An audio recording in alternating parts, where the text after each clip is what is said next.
아멘.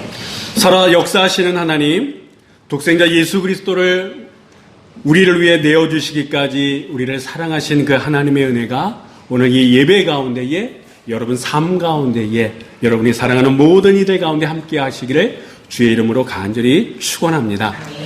여러분들께서 기도해 주셔가지고 지난 2주 동안 잘 보내고 이렇게 잘 돌아왔습니다. 하나님께서 저와 함께 해주셨듯이 오늘 이 예배 가운데도 우리를 붙들어 주실 줄 믿습니다. 여러분, 우리가 살다 보면 모든 것이 다 맞아떨어진 듯한 그런 순간을 느낄 때가 있습니다.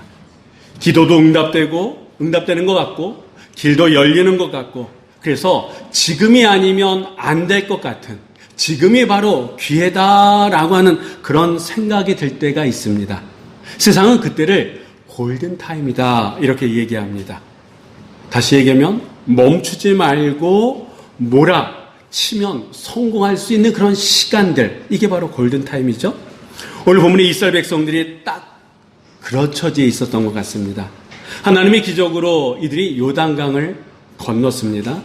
이 일로 인해서 오늘 본문 1절에 나오는 것처럼 적들의 사기가 가나안 땅에 있는 이 가나안 백성들뿐만 아니라 가나안의 왕들의 마음이 다 사기가 땅에 떨어졌습니다. 지금 당장이라도 쳐들어가면 그 어떤 성이라도 다 무너뜨릴 수 있는 그런 최고의 타이밍이 이스라엘 백성들에게 주어졌습니다.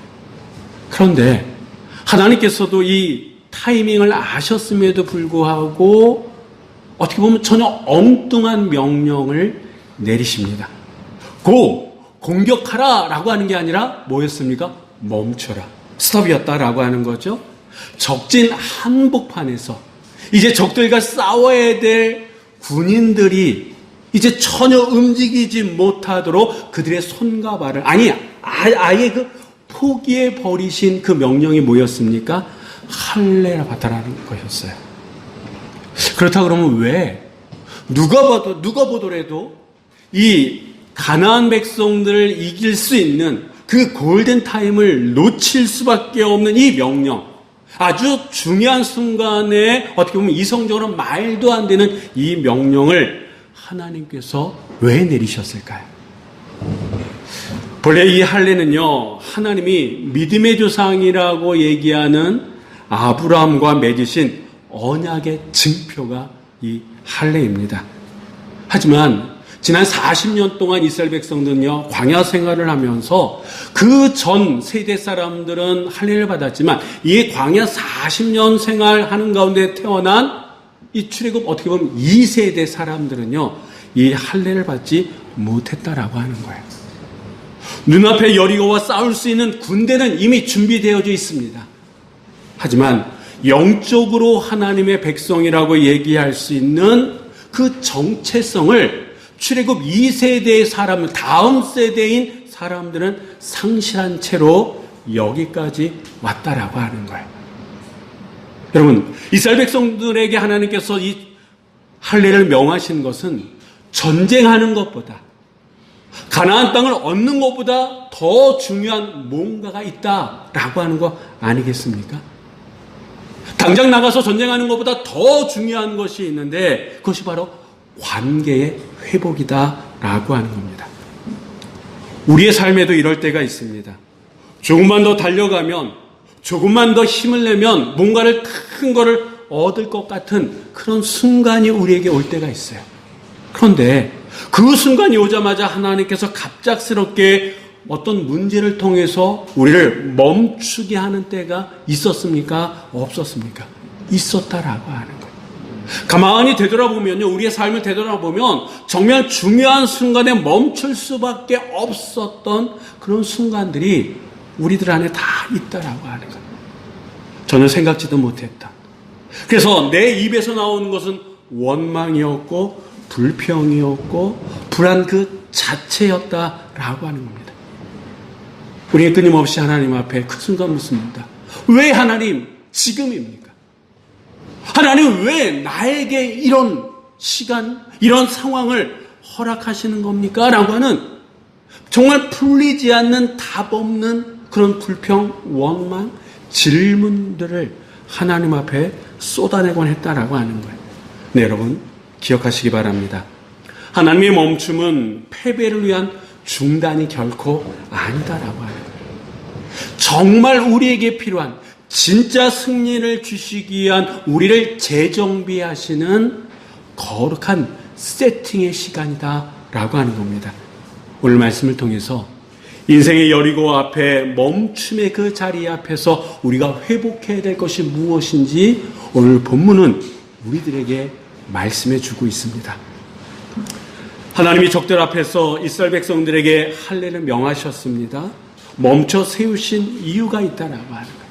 이 가나안 전쟁이라고 하는 것은 칼, 창으로 사람의 수로 하는 전쟁이 아니라 하나님의 거룩으로 싸우는 영적 전쟁임을 이들에게 보여주시기 위해서다라고 하는 겁니다. 하나님 승리보다 더 이스라엘 백성들이 하나님의 백성으로, 내 백성으로 살아가기를 원하셨다라고 하는 거예요. 승리보다 더 중요한 것이 있었는데 그것은 바로 거룩입니다. 뭐라고요? 거룩. 이 거룩이 이스라엘 백성들에게 먼저 되어졌을 때에 이스라엘 백성들은 더 큰 것을 얻을 수 있다라고 하는 거예요. 할례를 마치고 고통 속에 누워있는 이스라엘 백성들을 향해서 하나님께서 이렇게 말씀하십니다. 우리 9절의 말씀을 한번 다 같이 읽어보도록 하겠습니다. 여호와께서 여호사에게 이르시되 내가 오늘 애굽의 수치를 너에게서 나가게 하였다 하셨으므로 그곳 이름을 오늘까지 길갈이라 하니라. 아멘. 할례받음으로 고통당하고 있는 아픔 가운데 있는 전혀 움직이지 못하고 있는 이스라엘 백성들을 향해서 하나님께서 뭐라고 말씀하셨습니까? 내가 오늘 애굽의 수치를 너희에게서 떠나가게 하였다. 어떻게 보면 앞뒤가 맞지 않는 그런 말씀이에요. 지금 어떤 사람은 고통 가운데 있는데 하나님께서는 그들을 향해서 오늘 애굽의 수치를 너희에게서 떠나가게 하였다. 우리가 이 말을 들을 때에는 뭔가 우리 안에 시원함이 있고 있는 문제도 해결되어지고 있었던 아픔과 고통도 다 사라진 듯한 그런 느낌을 받아야 되는데 현실은 전혀 그렇지 않다라고 하는 거예요. 길갈이라고 하는 이 이름의 뜻은요, 굴러가다 이런 뜻입니다. 다시 얘기하면 하나님이 이스라엘 백성들의 오랜 수치를 지금 이 자리에서 떼굴떼굴 굴러가도록 하셨다라고 하는 거예요. 그렇다 그러면 하나님이 이스라엘 백성들에게 얘기하는 애굽의 수치라고 하는 게 뭘까요? 어떻게 보면 추상적입니다. 그런데 결코 추상적이지 않다라고 하는 거예요. 이 하나님께서 말씀하시는 애굽의 수치라고 하는 것이 무엇이냐? 여러분, 광야 1세대 사람들은요, 40년 동안 지금 광야 생활을 하고 그 어느 정도 애굽에서 나왔던 사람들은 이미 죽지 않았습니까? 그리고 지금 이 가나안 땅에 들어와 있는 이 사람들은 출애굽 2세대 사람들이고 나이로 따진다 그러면 얼추 40 언저리에 있는 사람들입니다. 대부분이. 왜냐하면 이 광야 40년 생활 속에서 태어났던 사람들이기 때문에 그렇습니다. 네, 여러분, 이들 안에는 어떻게 보면 이들의 아버지, 어머니, 할머니, 할아버지는 광야 생활 속에서 이미 죽었지만 이들 안에 여전히 들어있는 DNA가 있다라고 하는 거예요. 그게 뭘까요? 원망, 불평, 불순종, 이런 게 아직도 이들 안에 있다라고 하는 거예요. 하나님께서 내가 너희를 가나안 땅에 들어보내주겠다라고 말씀하셨지만 이들 안에는요, 우리가 정말 가나안 땅에 들어갈 수 있을까?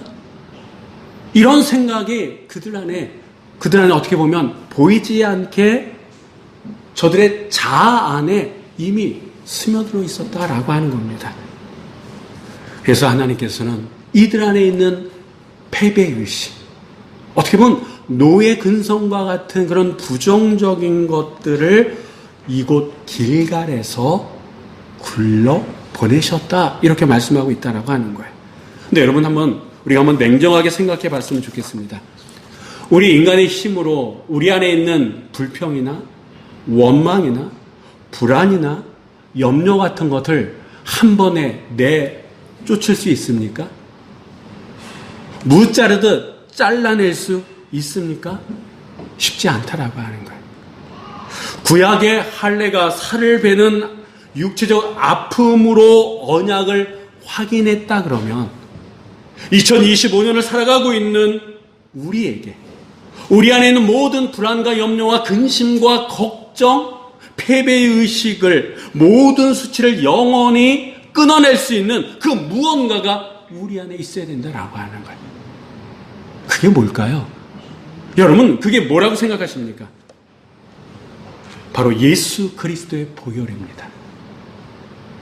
예수 그리스도의 그 보혈이 우리 안에 있는 모든 불안과 모든 근심과 걱정과 염려까지도 베어낼 수 있다라고 하는 거예요. 이스라엘 백성들이 할례를 통해서 그 모든 근심과 걱정을 베어냈다 그러면 오늘을 살아가고 있는 우리들에게서 영적 할례는 바로 예수 그리스도의 보혈이다라고 하는 거예요. 주님의 보혈은 단순히 우리의 죄를 덮는 데 그치지 않습니다. 우리가 여전히 붙들고 있는 과거의 상처, 아픔, 죄의 습관, 실패의 원인들을 단번에 끊어낼 수 있는 게 뭐라고요? 예수 그리스도의 보혈이다라고 하는 거예요. 할례를 통해 이스라엘 백성들이 언약 백성으로 다시 태어난 것처럼 우리는 주님의 보혈의 은혜를 통과할 때에 우리 안에 있는 부정적인 것들을 끊어내고 하나님의 백성으로 당당히 이 땅에 세워지게 될 줄 믿습니다. 우리의 내면이 우리의 속사람이 애굽의 상태라면 아무리 더 큰 가나안 땅을 우리에게 주어진들 그것은요 또 다른 광야가 될 수밖에 없다라고 하는 거예요.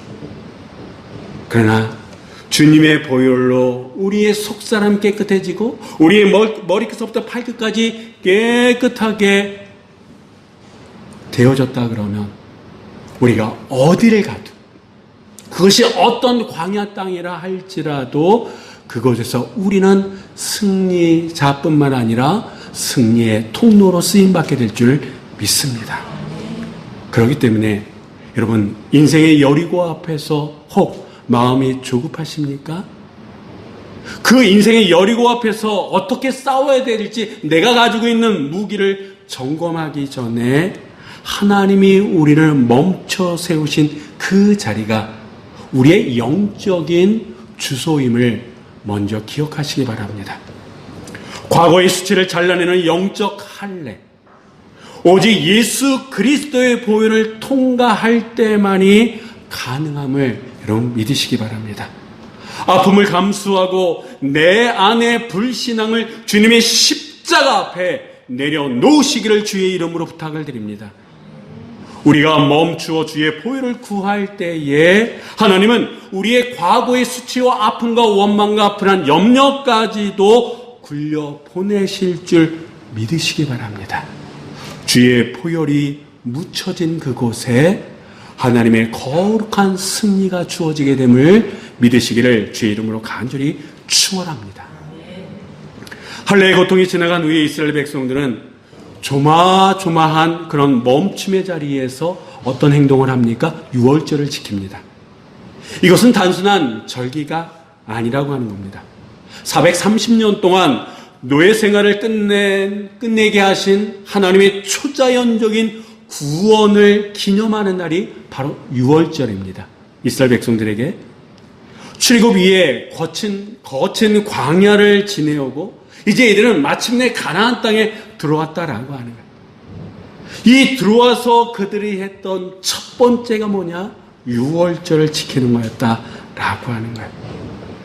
이스라엘을 향한 하나님의 구속과 약속이 단 한 번도 땅에 떨어진 적이 없었다라고 하는 거예요.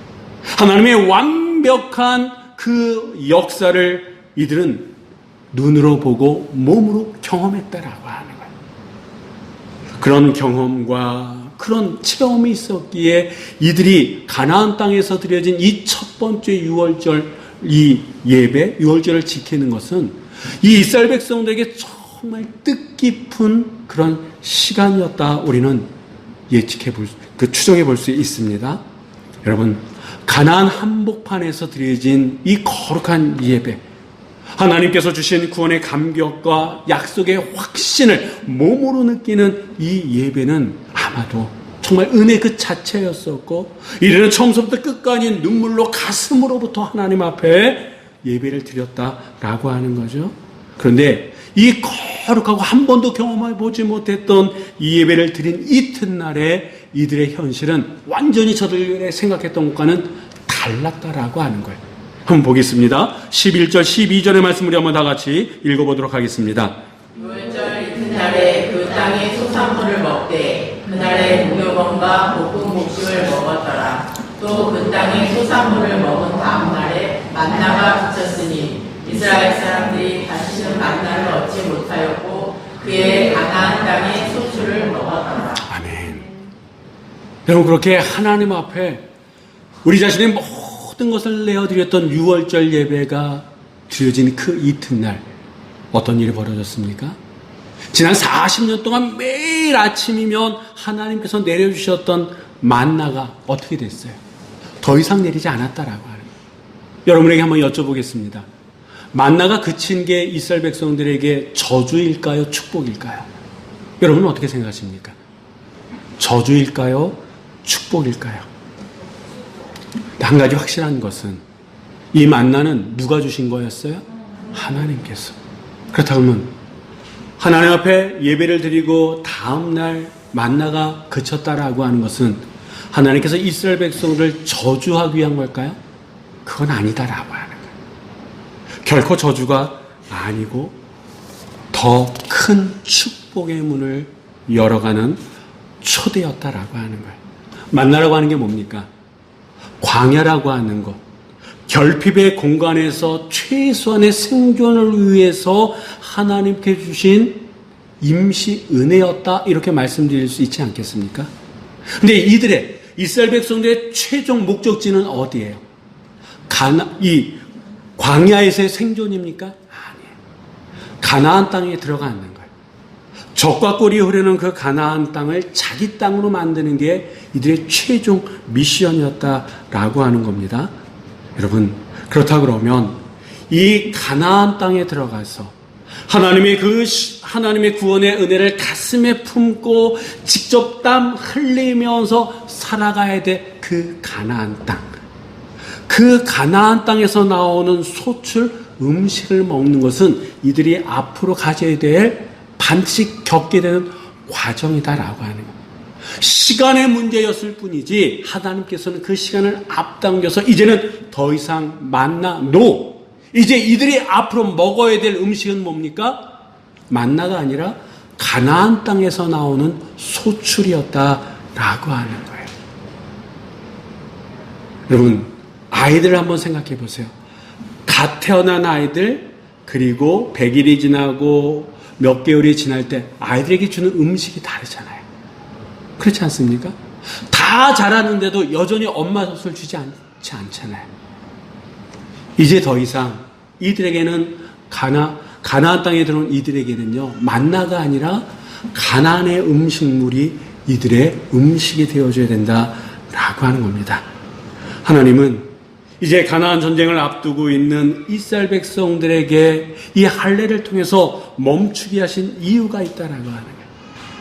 만나가 끊어진 영적 전환기를 통해서 이제 더 이상 어린아이와 같은 이적과 기적을 그냥 마냥 좋아하는 기대하는 그런 어린아이가 아니라 십자가의 도를 따라 삶을 읽어내는, 일상의 삶을 읽어내는 거룩한 성숙한 신앙의 모습으로, 어른의 모습으로 도약하기 위해서 이들을 잠시 멈추게 하셨다라고 하는 거예요.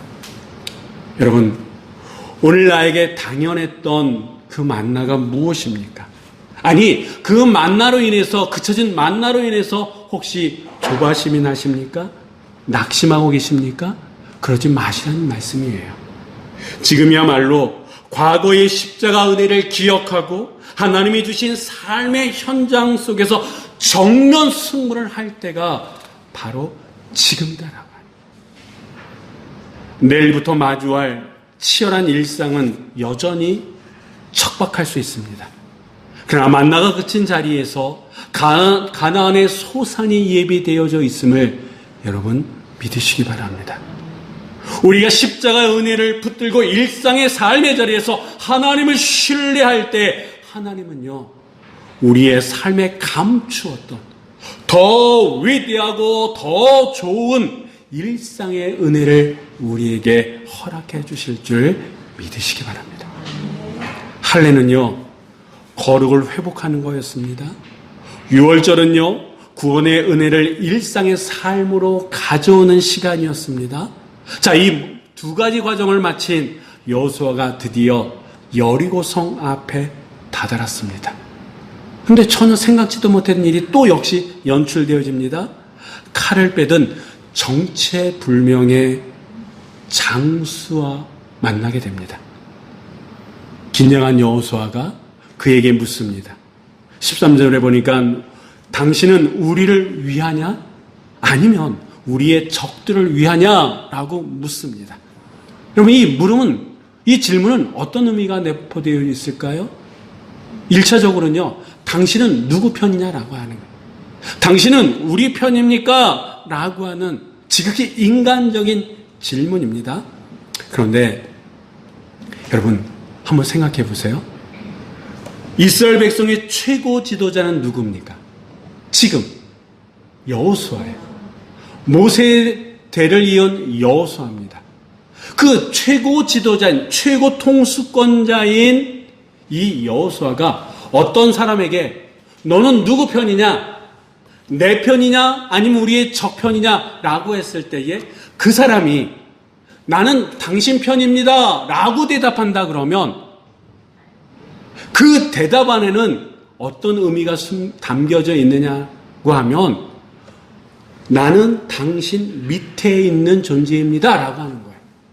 왜? 여호수아가 이스라엘의 최고 지도자니까, 최고 통수권자니까. 그러니까 지금 이 여호수아의 이 질문 안에는요, 네가 만약에 내 편이면, 우리 편이면 너는 내 밑에 있는 나를 도와야 되는 조력자다, 이런 의미가 내포되어져 있다라고 하는 거예요. 우리 이거를 좀 어려운 말로 기복적인 질문, 기복적인 태도다, 이렇게 정의할 수 있습니다. 자, 이 질문을 들은 정체 모를 장수가 뭐라고 대답합니까? 14절의 말씀 우리 한번 다 같이 읽어보도록 하겠습니다. 그가 이르되 아니라 나는 여호와의 군대대장으로 지금 왔느니라 하는지라. 여호수아가 얼굴을 땅에 대고 엎드려 절하고 그에게 이르되 내 주여 종에게 무슨 말씀을 하려 하시나이까. 아멘. 여호수아의 군대장관이 뭐라고 얘기합니까? 단호하게 아니다 라고 얘기하면서 이 여호수아의 내면을 꿰뚫는 듯한 모든 것을 알고 있는 듯이 뭐라고 얘기합니까? 나는 여호와의 군대장관으로 지금 왔느니라. 누가 더 높다는 거예요? 그렇지. 예. 네가 생각하는 것처럼 내가 조력자라고 온 것이 아니라 나는 여호와의 명령을 받아서 군대장관으로 여기에 왔다, 이렇게 말씀하고 계십니다. 그렇기 때문에 이 아주 엄연한 이 선언 앞에 여호수아는 순간적으로 정신이 돌아왔어요. 그리고 어떻게 얘기합니까? 얼굴을 땅에 대고 엎드리고 자신의 모든 권리를 포기하는 신호인 그의 발에서 신을 벗습니다.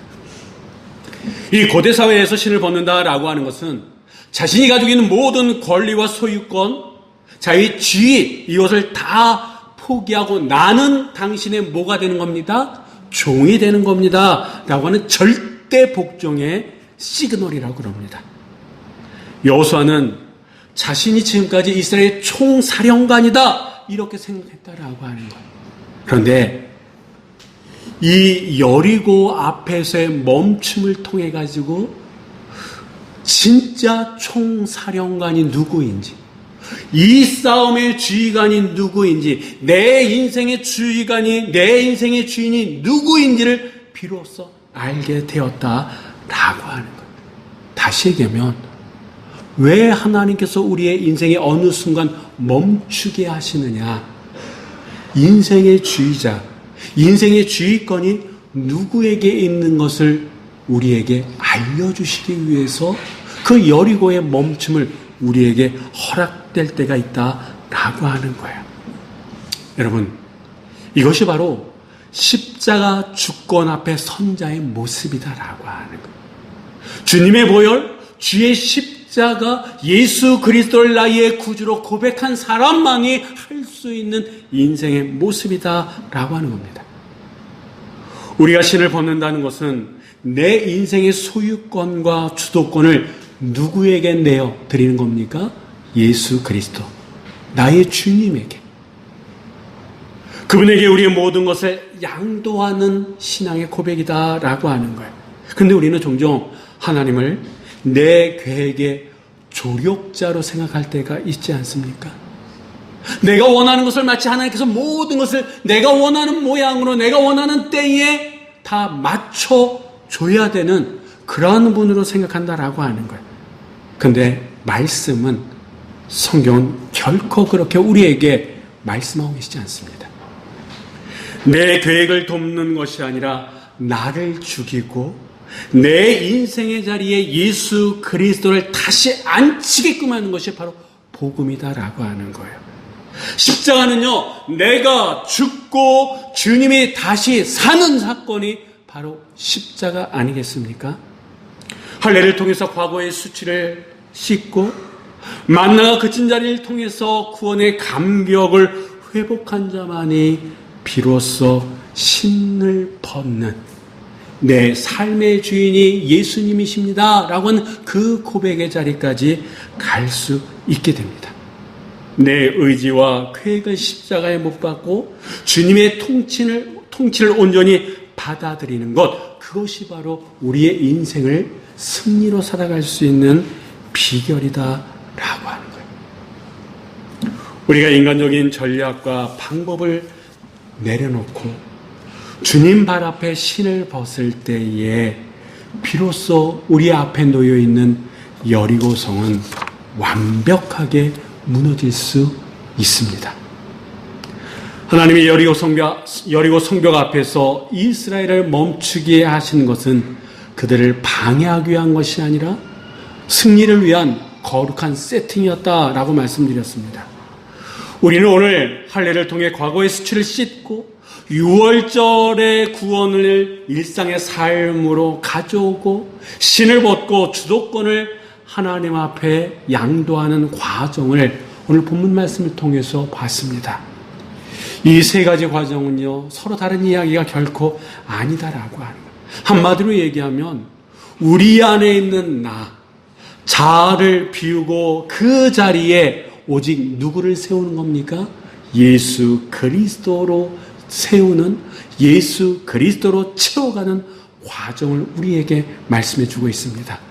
내 힘과 경험을 깎는 할례, 내가 기대했던 기적의 방식을 내려놓는 6월절, 그리고 인생의 주도권마저도 포기하는 신벗기, 우리 안에 더 이상 세상의 전략이 아닌 오직 십자가의 복음만이 남아있기를 간절히 바랍니다. 바로 그럴 때에 세상이 감당할 수 없는 승리가 우리의 삶 속에 채워지게 됨을 여러분 믿으시기 바랍니다. 지금 여리고 앞에 여러분 앞에 어떤 여리고로 인해서 가로막혀 있습니까? 당장 무언가를 이루어야 한다라고 하는 조급함이 여러분의 삶을 몰아세우고 있지는 않습니까? 그러나 기억하시기 바랍니다. 하나님이 멈추게 하신 그 자리가 바로 승리가 시작하는 거룩한 현장임을 믿으시기 바랍니다. 그래서 오늘 이 자리 정말 다시 한번 인생의 신을 벗고 우리의 인생의 총지휘관이 되시는 예수 그리스도 앞에 엎드릴 수 있는 이 자리가 되기 바랍니다.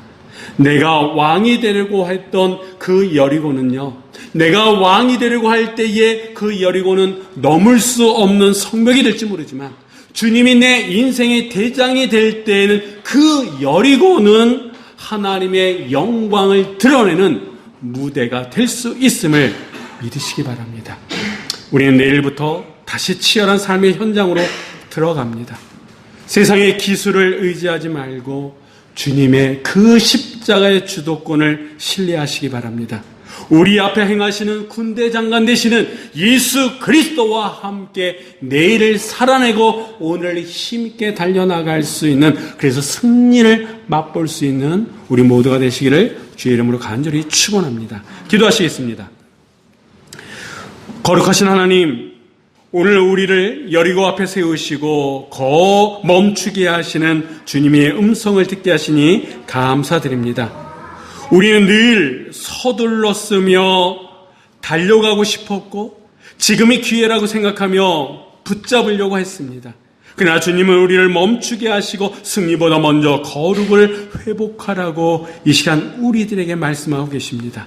주님, 우리의 마음 깊은 곳에 남아있는 애굽의 수치와 상처, 불신앙과 두려움을 예수 그리스도의 보혈로 깨끗하게 씻겨 주시옵소서. 우리가 여전히 붙들고 있는 과거를 내려놓게 하시고 하나님의 자녀된 정체성으로 다시 서게 하여 주옵소서. 주님, 우리가 만나만을 구하는 어린 신앙에 머물지 않게 하시고 십자가의 은혜를 붙들고 일상의 자리에서 믿음으로 살아가는 성숙한 신앙으로 나아가게 하여 주시옵소서. 또한 주님, 우리의 신을 벗게 하여 주옵소서. 내 인생의 주인이 내가 아니라 주님 되심을 고백하게 하여 주옵소서. 내 계획과 욕심과 집착을 내려놓고 주님의 뜻 앞에 엎드리는 인생을 살아낼 수 있는 성숙한 어른의 신앙인이 되게 하여 주시옵소서. 하나님, 우리 앞에 있는 여리고를 바라보며 두려워하지 않게 하시고 우리보다 앞서 행하시는 여호와의 군대장관 되신 주님을 바라보게 하여 주옵소서. 오늘 이 예배 이후의 삶 속에서 주님의 십자가의 주권을 붙들고 살아가게 하시고 우리의 삶을 통해서 하나님의 승리가 드러나게 하여 주시옵소서. 예수 그리스도의 이름으로 기도드립니다. 아멘.